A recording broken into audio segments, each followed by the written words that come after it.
Pompiers tout l'après-midi. Les espèces confondues sont désormais protégées en province sud et c'est une victoire pour l'association Sea Shepherd qui en a fait son cheval de bataille. Natacha Cognard et Sylvie Méhoun se sont rendus au Rex lors du Festival de l'image sous-marine recueillir les réactions. Les associations environnementales ont remporté une victoire.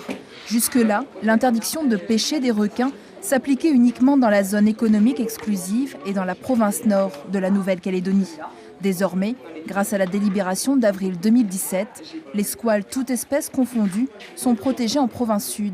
Cette modification du Code de l'environnement est une réponse encourageante pour Sea Shepherd, très impliqué dans ce dossier depuis la création de son antenne locale en 2013.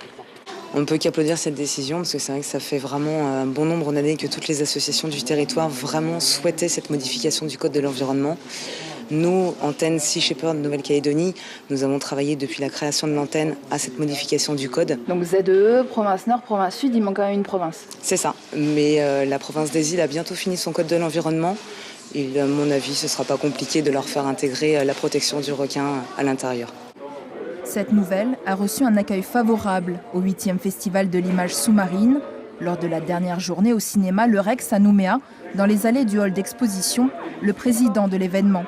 Après 25 ans d'expérience, quelques 7000 plongées dans les mers et les océans du monde entier, ce photographe professionnel est devenu un fervent protecteur des squales. C'est très bien de l'interdire, parce que pour l'avoir vu dans d'autres pays, faut-il encore avoir les moyens d'appliquer ces décisions et d'empêcher les braconniers de pêcher quand même les requins, parce que le lagon est vaste, donc faut les moyens faut se donner les moyens pour mettre en application ces règles, bien sûr.